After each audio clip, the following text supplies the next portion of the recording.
Imagine standing before an ocean of golden sand, where the horizon glows beneath a crimson sun. The air is dry, hot, and still, and in the distance, rising out of the desert like the memory of a dream, stand the pyramids. Massive, silent, eternal.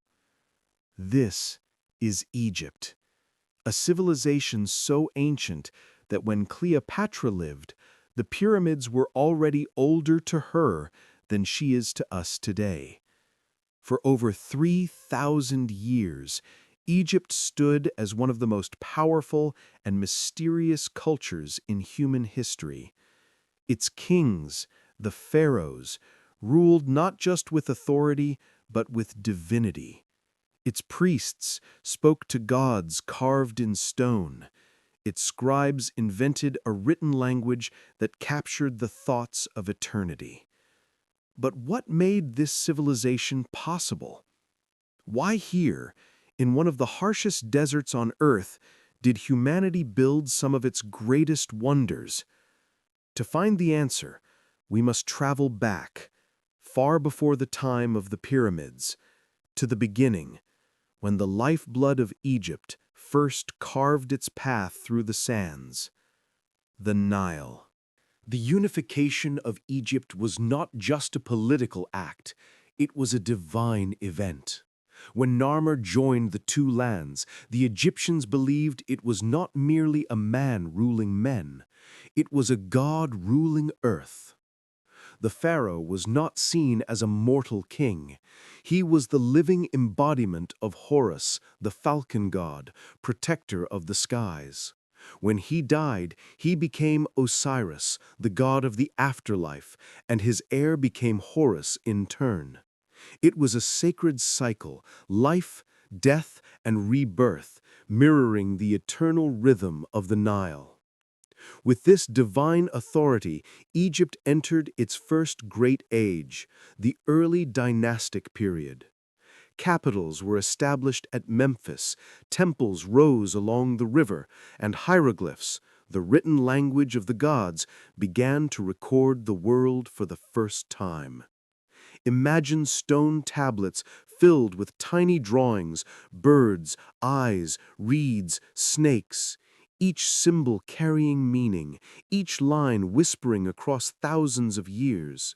Through these carvings, Egypt began to speak to eternity. The pharaohs organized armies, built irrigation systems, and standardized weights, measures, and taxes. They didn't just rule, they engineered civilization.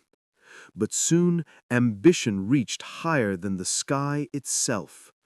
The Egyptians believed their kings deserved more than tombs. They deserved monuments that touched the heavens. And so began the dream that would define Egypt forever, the dream of the pyramid.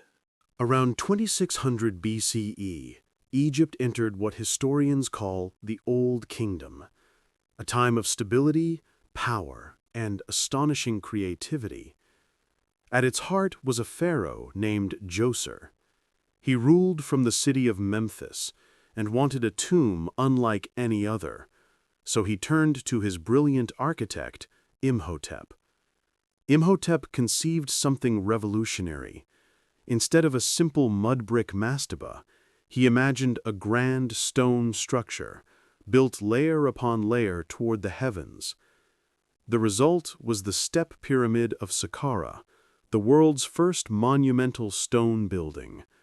It rose 200 feet into the air and forever changed human architecture. This was the beginning of a legacy that would reach its ultimate form at Giza.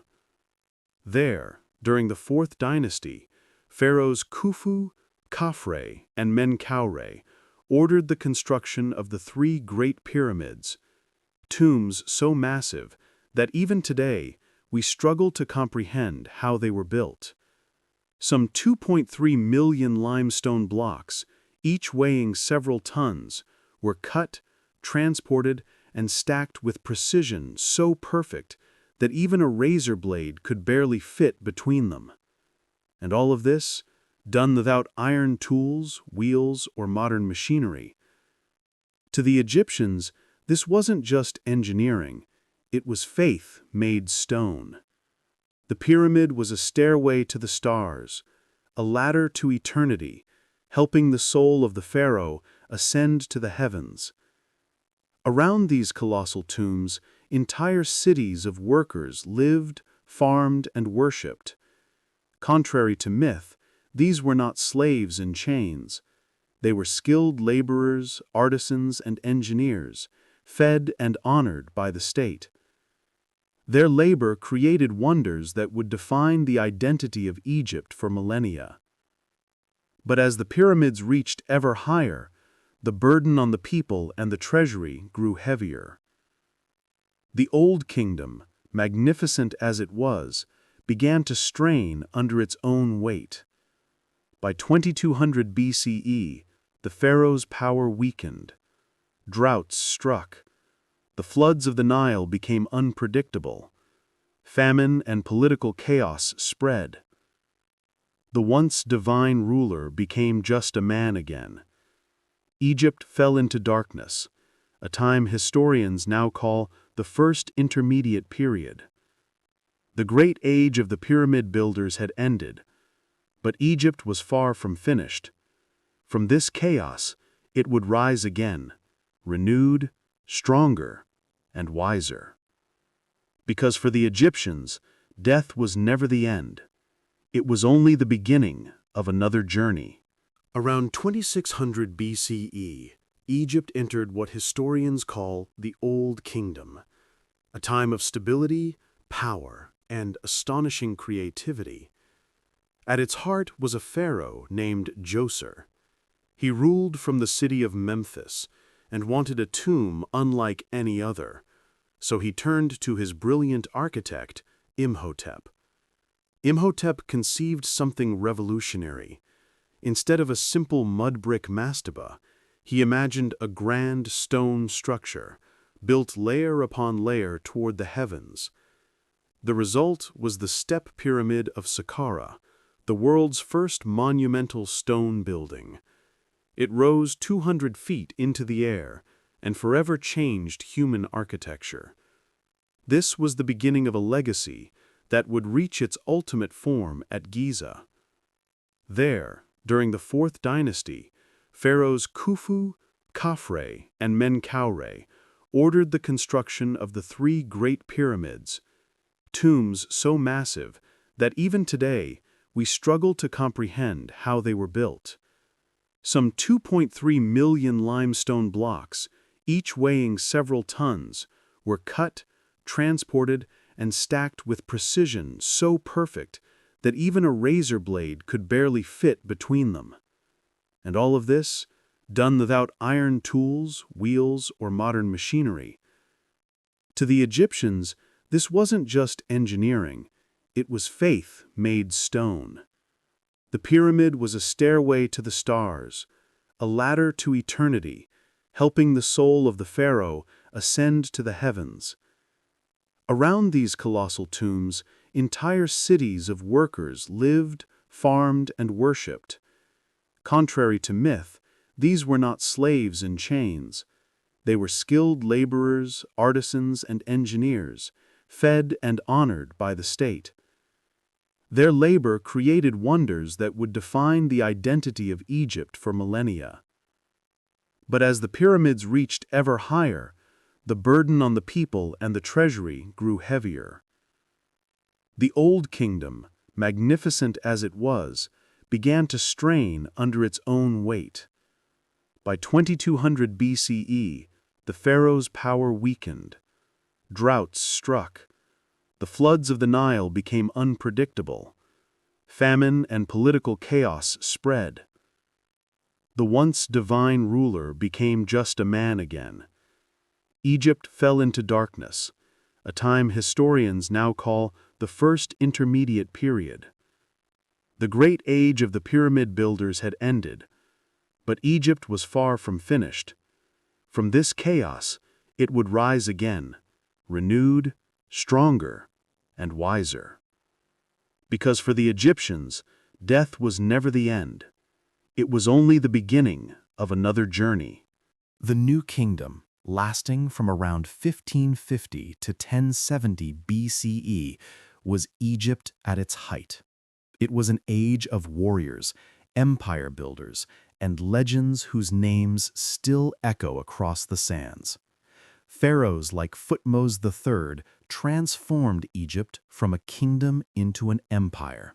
His armies marched beyond the borders, conquering lands in Nubia, Syria, and Canaan. For the first time, Egypt ruled from the heart of Africa to the edge of Asia. The wealth of these conquests flowed back down the Nile.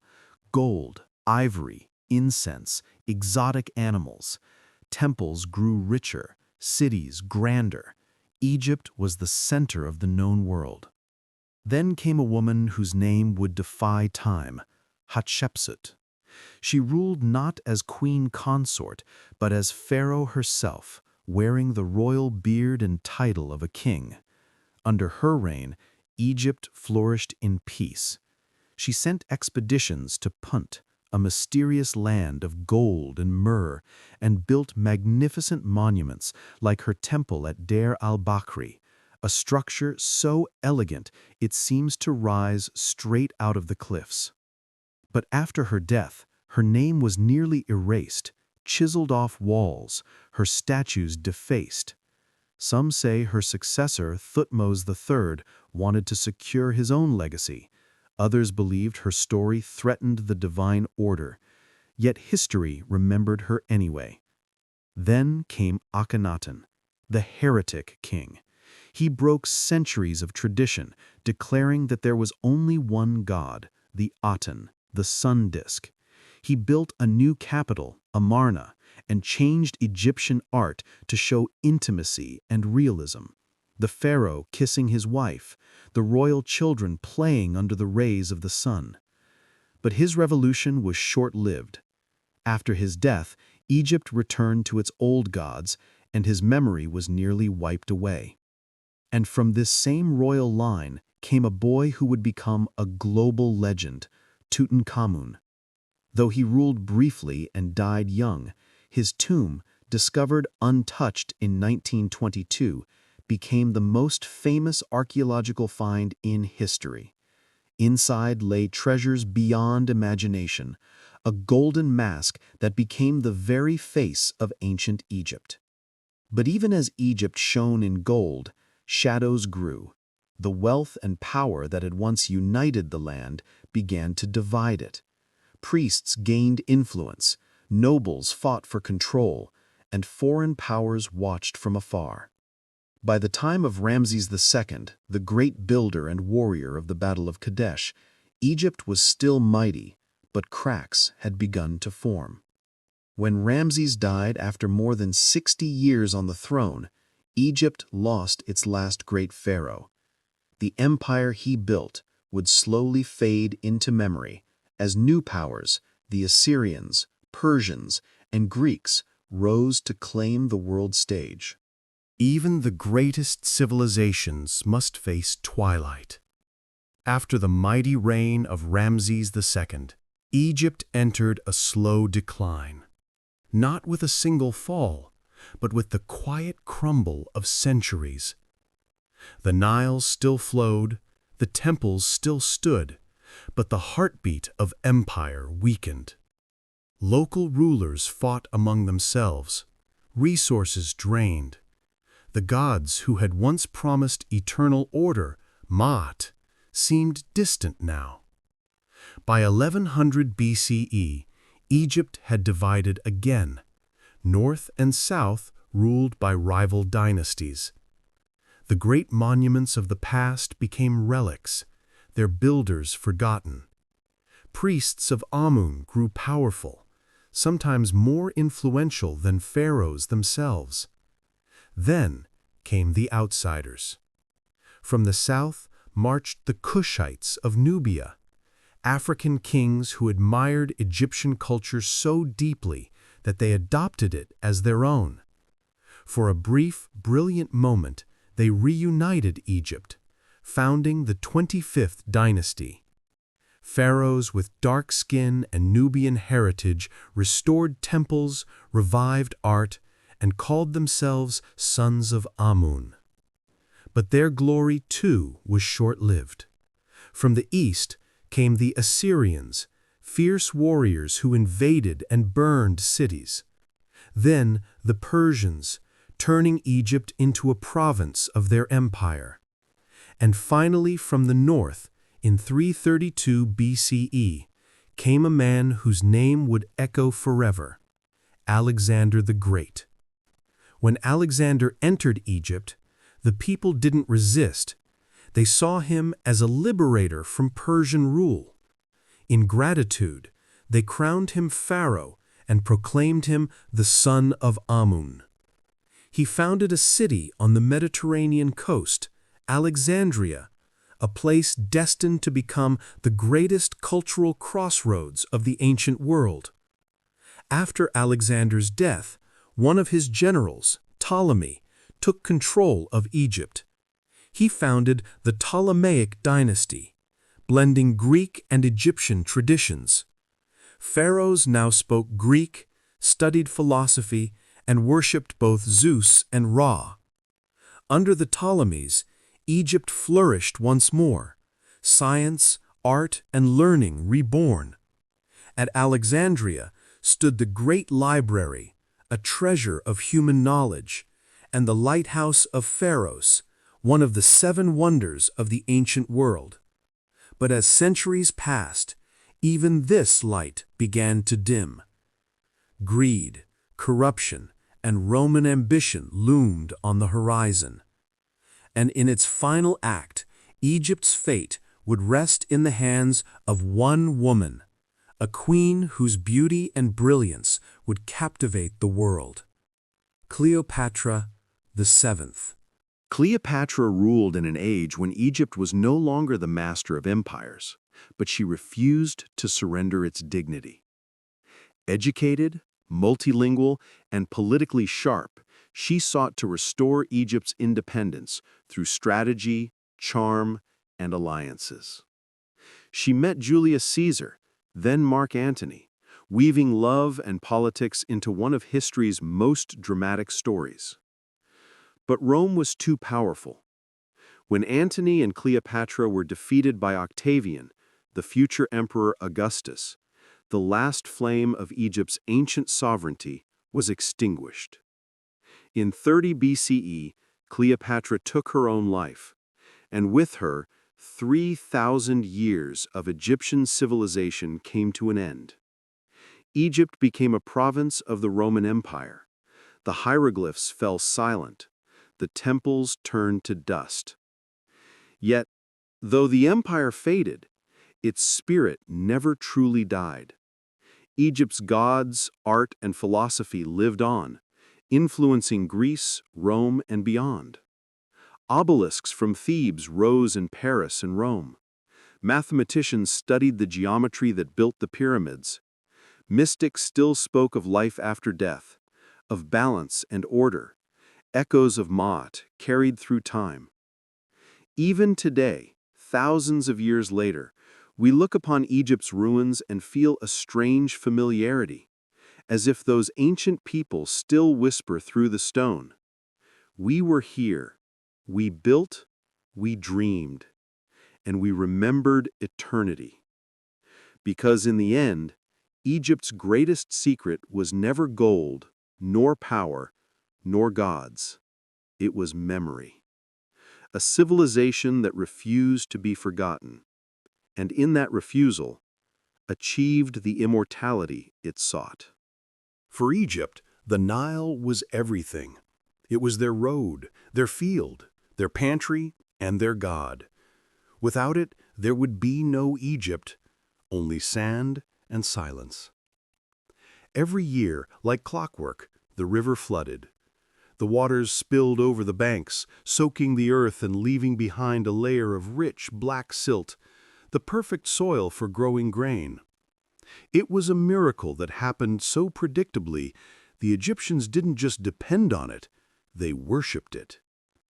The floodwaters divided their calendar. It shaped their year into 3 seasons: Akhet, the season of flooding; Peret, the season of planting; Shimu, the season of harvest. While most ancient peoples lived in fear of nature's chaos, the Egyptians found order in it. Their world was rhythm and balance, a cosmic harmony they called Ma'at. Along the banks of this river, around 5000 BCE, small communities began to appear. These were not cities yet, more like clusters of families, farming, fishing, and herding animals. They built mud brick houses, stored grain in clay jars, and learned to make simple pottery. As the centuries passed, these villages grew into larger communities, and the people learned something vital: unity. The Nile wasn't just a river, it was a highway. It connected faraway villages, carrying goods, ideas, and culture from one end to the other. Eventually, these two regions, Upper Egypt in the south and Lower Egypt in the north, developed distinct cultures. Upper Egypt had narrow valleys and fast-flowing water. Lower Egypt was the broad delta, lush and open to the sea. They were like two halves of a whole, rivals, but destined to merge. Trade flourished along the river. Farmers exchanged wheat for copper. Hunters brought animal skins. Potters traded their wares.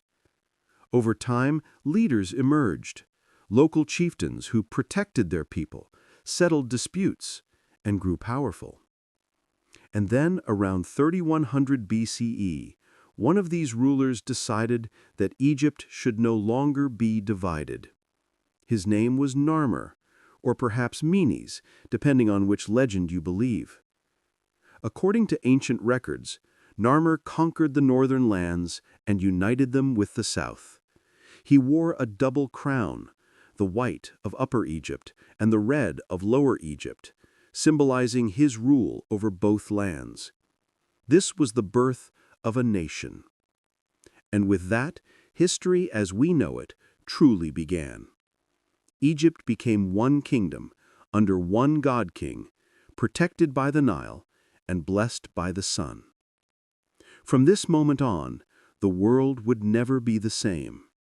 Because the unification of Egypt didn't just create a kingdom, it created an idea. The idea that humanity could build something eternal.